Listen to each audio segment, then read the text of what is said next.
ஆழ்வார்கள் 10 பேர்.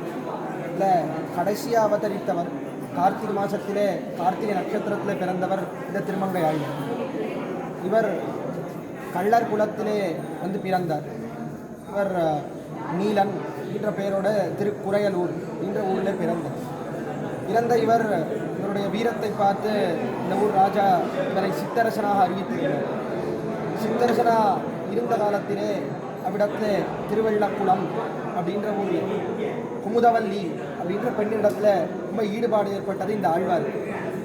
இவ்வாறு அந்த பெண்ணை கல்யாணம் செய்து கொள்ள வேண்டும் என்றபோது அந்த பெண் வந்து யார் பெருமாளோட ஒரு சம்பந்தம் இருக்கும், யார் சங்க சக்கரத்தை தோளில் லாஞ்சனை பண்ணிக்கிறாளோ ஒத்திக்கிறாளோ அவளுக்கு தான் நான் கல்யாணம் பண்ணிப்பேன்னு சொன்னேன். அதனால் இந்த ஆழ்வாரும் போனார். இப்பொழுது திருநறையூர் பெருமாள் நாச்சியார் கோயில்னு ஊரில் இருந்த பெருமாள் அவரே நம்முடைய சங்க சக்கரத்தை எடுத்தார், இந்த ஆழ்வாருக்கு ஒத்தினார். அப்புறம் இந்த ஆழ்வார் நிச்சனும் ஒரு 1000 ஸ்ரீ வைஷ்ணவர்கள் பெருமாளுடைய அடியார்கள் அவர்களுக்கெல்லாம் ததியாராதனை பண்ணால்தான் உம்மோட சேர்ந்து வாழ்வேன்ட்டு சொன்னாள் குமுதவல்லி நாச்சியார்.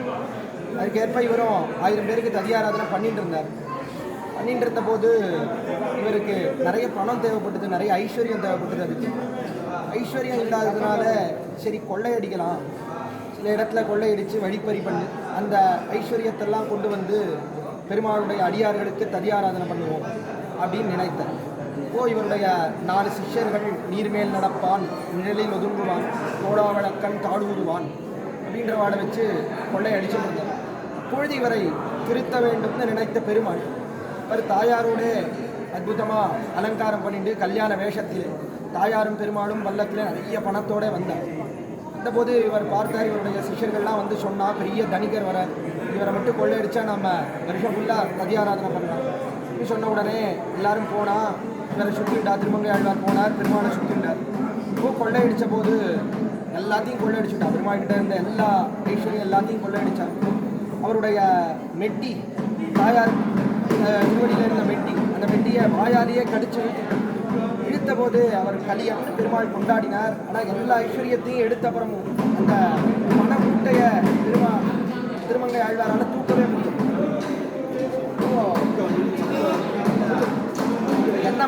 என்ன மந்திரம் போட்டார் பிராமணனே, இதை தூக்கவே முடியலையே. இது பெருமாளை கேட்க பெருமாள் சாதூரத்தில் இவரை கட்டினார்.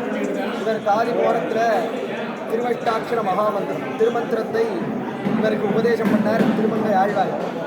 அதான் விசேஷமாக ஞானம் ஏற்பட்டு இவர் கள்ளர் குலத்தில் பிறந்தவராக இருந்தாலும் பெருமாள் மேலே ரொம்ப ஈடுபாடு, இந்த பக்தி வந்து அப்புறம் 1000 பாசுரங்கள் பாடினார். வாடினேன் வாடினு தொடங்கி 1000 பாசுரங்கள் பாடினார்.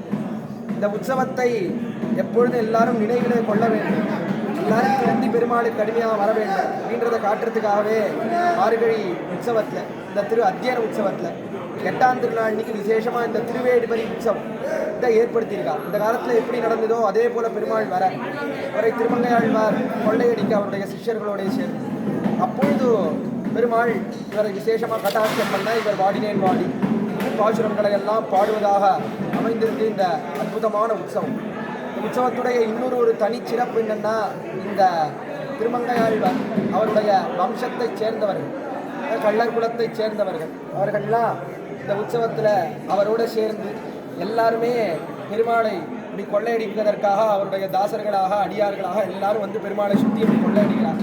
கொள்ளையடித்த பிற்பாடு திருமங்கை ஆழ்வார் அவர் பெருமாளுக்கு அடியவராக ஆனால் போலே இவர்கள் எல்லாரும் பெருமாளுக்கு தொண்டு செய்வதற்காக பெருமாளுடைய மாலை பிரசாதங்கள் அதையெல்லாம் பெற்றுக்கொண்டு தொடர்ந்து அடிமைகளை செய்கிறார்கள். இதை காட்டுவதற்காகவே இவர்கள் எப்படி பெருமாள் அவருடைய சன்னதியிலே தொண்டு பூண்டு இருக்கிறார்கள் அப்படின்றத காட்டுறதுக்காகவே இந்த உற்சவம் அற்புதமாக அமைந்திருக்கு. அவளை தான் நம்ம இவ்விடத்தில் பார்க்கிறோம். இவர்கள் எல்லாம் இவ்விடத்தை திருமங்கை ஆழ்வாருடைய அடியார்களாக கொள்ளையடித்து பிற்பாடு அவரோட அடிபணிந்து பெருமாளுக்கு அடியவர்களாகி இவர்கள் பிரசாதங்களோடு நிற்கிறார்கள். அப்படி திருமங்கை ஆழ்வார் அவர் ஆழ்வாராக எப்படி மாறினார், நாமும் எல்லாரும் கள்ளர் குலத்திலே பிறந்தவராக இருந்தால் பிற்பாடு எப்படி விசேஷமான பக்தி ஏற்பட்டு இவரை போல இன்னொரு ஆழ்வாரே இல்லை அப்படின்னு சொல்லும்படியாக விசேஷ ஞானம் ஏற்பட்டு பெருமாளுக்கு அடியவராக ஆணினார் என்பதை காட்டுவதற்காகவே இந்த உற்சவத்தை ஏற்பாடு செய்திருக்கிறார்கள். நாமும் எப்படிப்பட்ட எண்ணத்தோடு இருந்தாலும் திருந்தி பெருமாளுக்கு அடியவர்களாக ஆகலாம் திருமங்கையாழ்வாரை பற்றினால் என்பதை காட்டுவதற்காகவே இந்த உற்சவம் அற்புதமாக அமைந்திருக்கு. அதை இவ்விடத்திலே நாம் கண்டு கழித்தோம். திருமங்கையாழ்வாரை நிச்சலும் நாம் நினைத்து கொண்டிருந்தால் நமக்கும் அவர் காட்டின வழியிலே நமக்கும் பெருமாளிடத்திலே பக்தி ஏற்படும் என்பதிலே எந்த சந்தேகமும் இல்லை. ஆழ்வார் எம்பெருமானார் ஜியர்